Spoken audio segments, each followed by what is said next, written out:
Okay, cool. Thanks everyone for being here and for giving me the opportunity. So, title of my project is constructing a dataset for pedestrian-view tree species detection. So specifically what we wanted to try here was whether we could perform fine-grained object detection using just normal object detection models.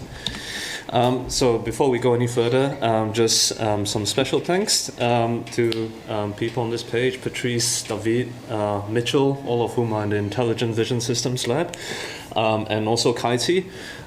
So thanks to these efforts of these individuals, like Sebastian mentioned, this paper was presented to the ACIVS conference in Japan just a couple of weeks ago. So just a little bit of context. So most of you will know that earlier this year in Auckland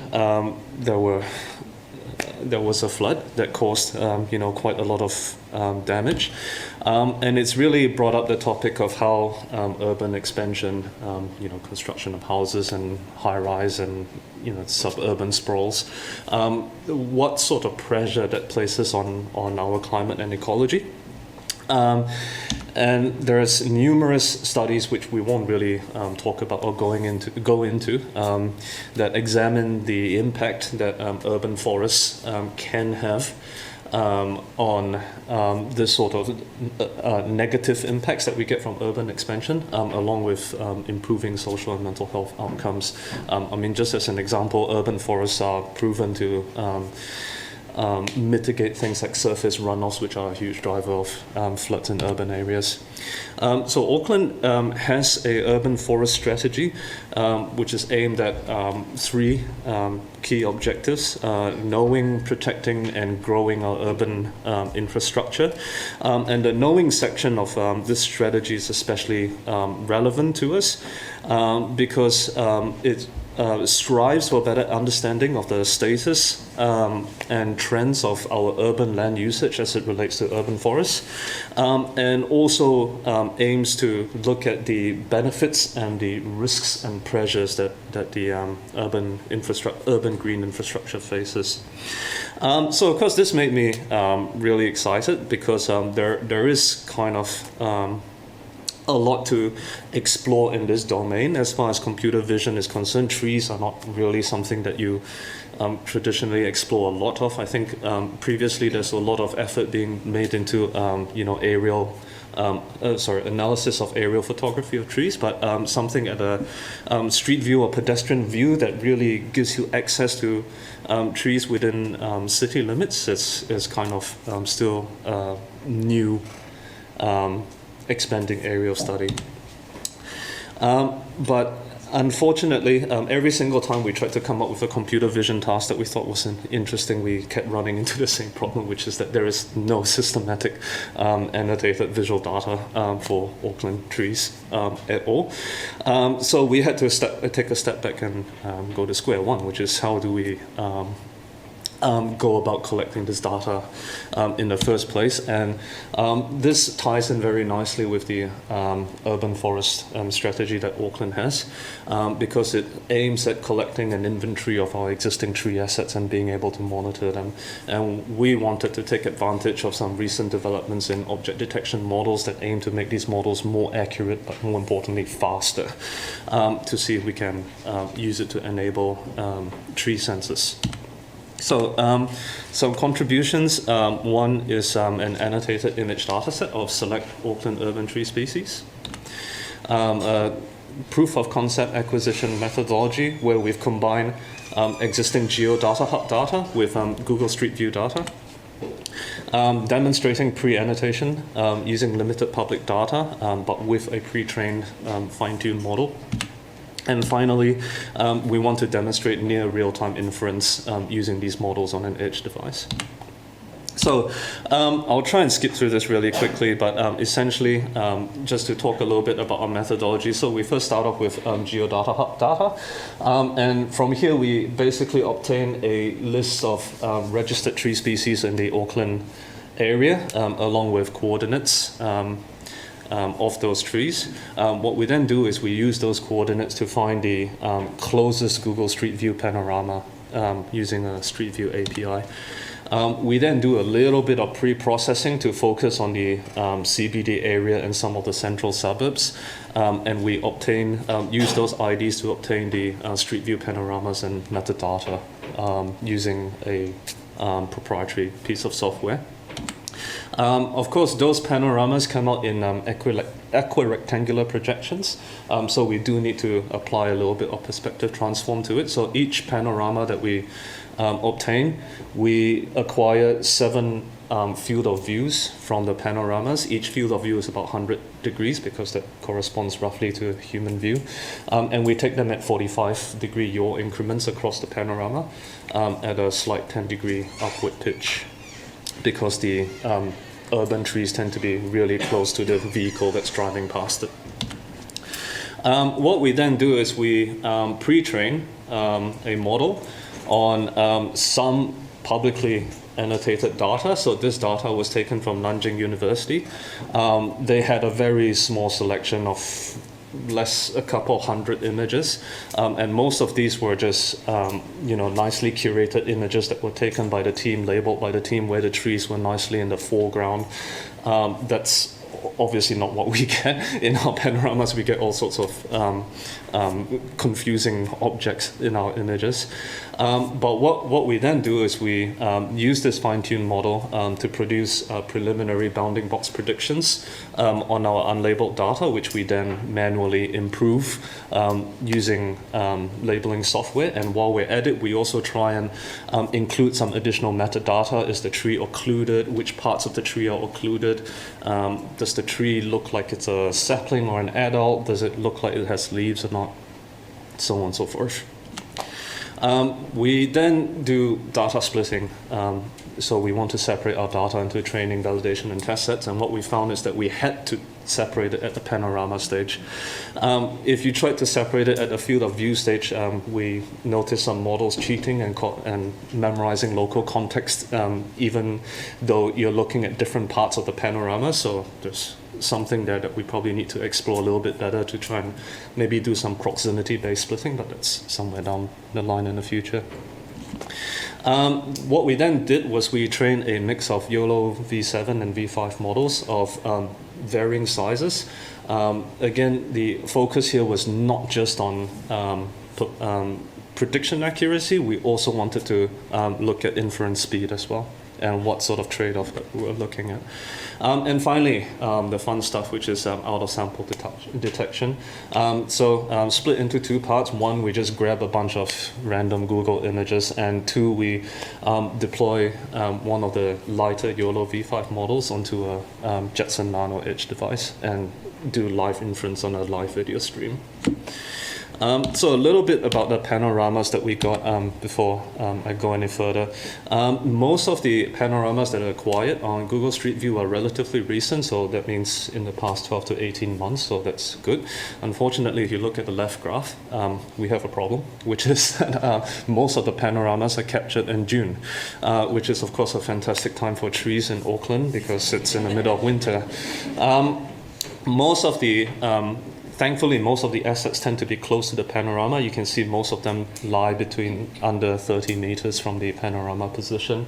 Anything beyond that is kind of minor and tends to be like trees that are in reserves or something like that that's captured by the inventory. So we selected 3 tree species, Pohutukawas, Puriris, and cabbage trees. So hopefully most of you are quite familiar with these species. So why did we pick them? Several useful properties. One is they're all native species, and the urban forest strategy does place a great emphasis on native species. You'll find them across the Auckland urban area. They're not really concentrated. They're pretty much like, you could find them in most parts of Auckland, Greater Auckland. And wherever you find them, you don't just find them in public premises, you also find them in parks, reserves, private dwellings, so they're very well distributed species.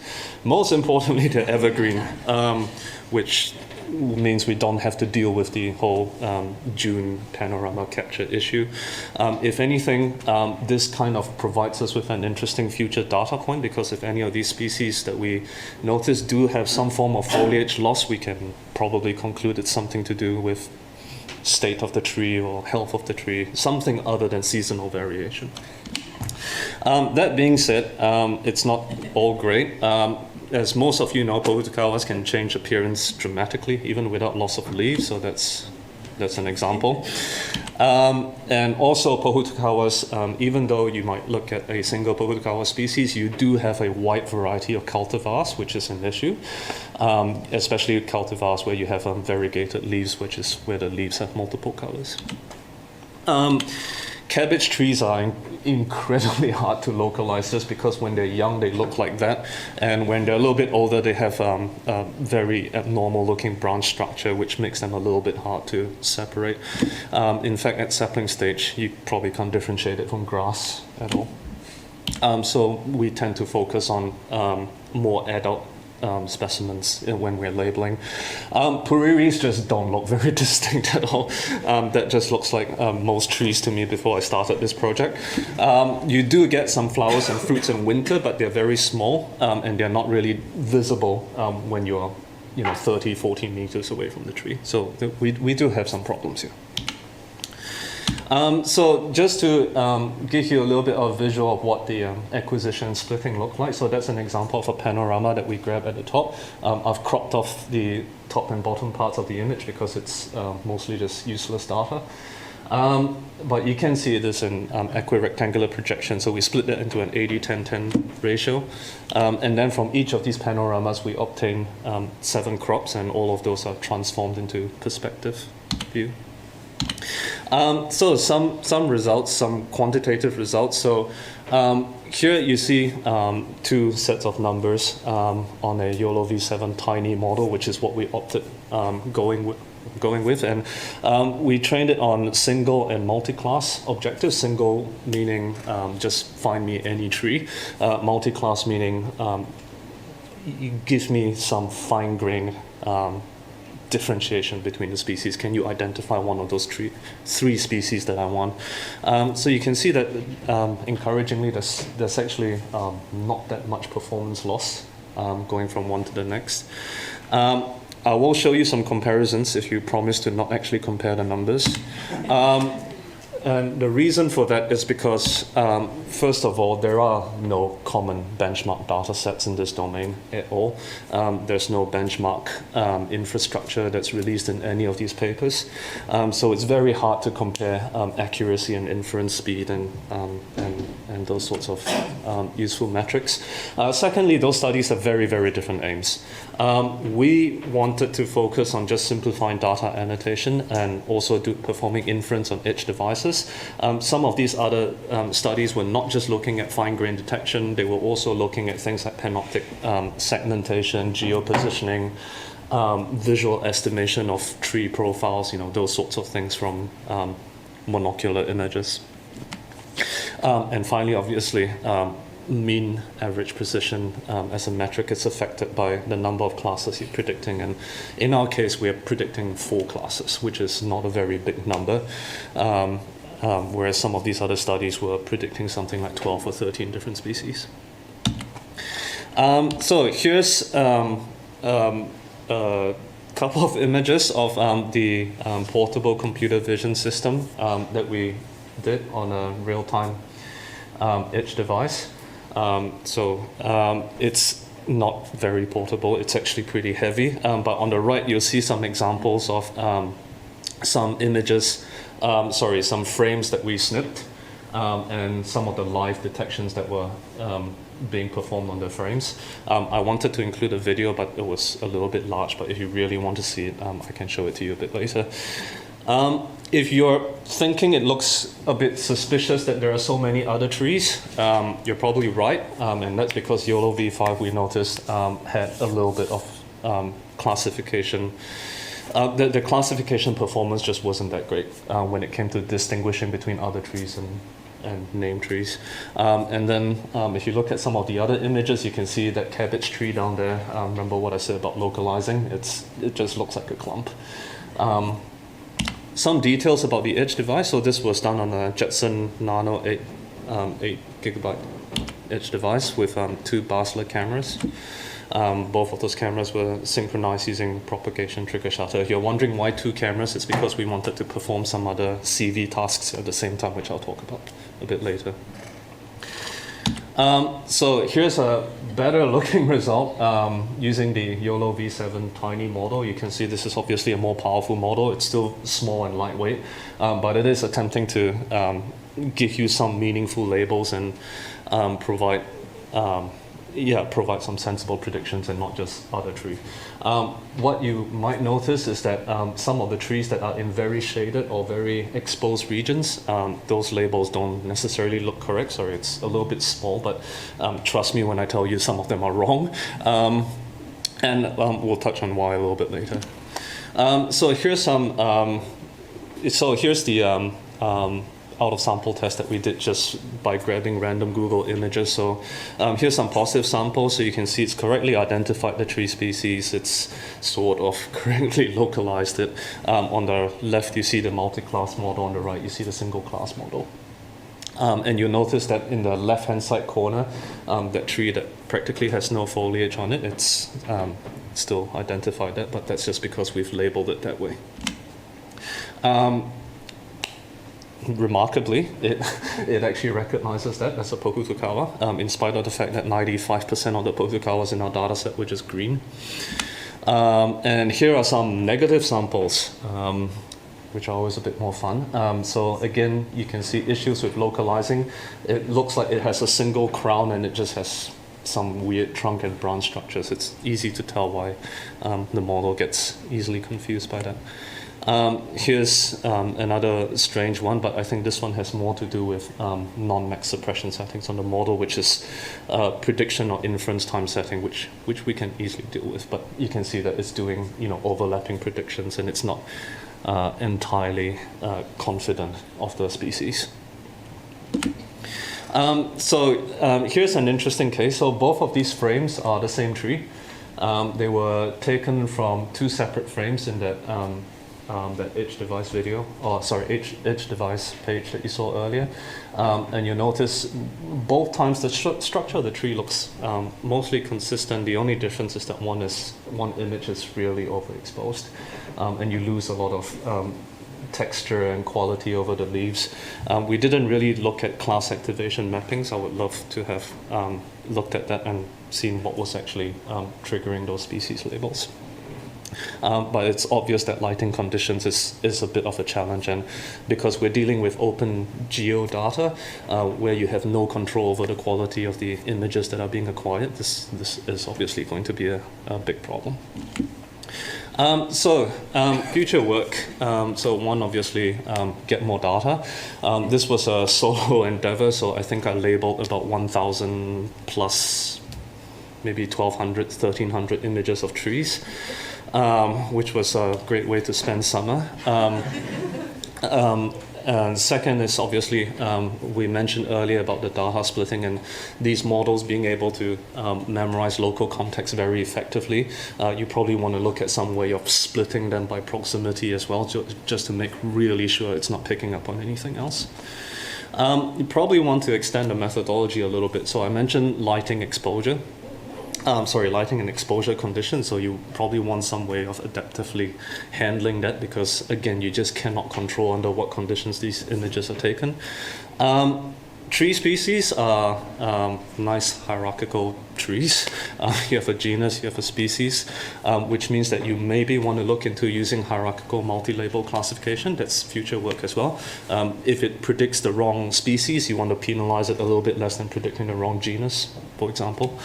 And also, we might want to explore use of more specialized data sets. So Google, for example, has released a data set called Google Arborist, which is basically an annotated library of Google Street View images of trees in North America. So if you use that to to obtain pre-trained weights, maybe you might get better results. We could obviously scale and automate this a little bit better, maybe even use something like ML-assisted labeling. A lot of solutions have that built in these days. And lastly, we obviously want to look at extending some of the computer vision tasks. Remember, I mentioned that we had 2 cameras on the portable system, and 2 cameras means stereo. We wanted to do frame-by-frame detection on one side and 3D reconstruction on the other side. That's still something that we would love to explore and love to do, but we just ran out of time to do it. And secondly, obviously, we want to see if we can do some sort of classification on tree health and the state of the tree, because that's kind of the ultimate aim of this study. So that's all. Thank you. Any questions?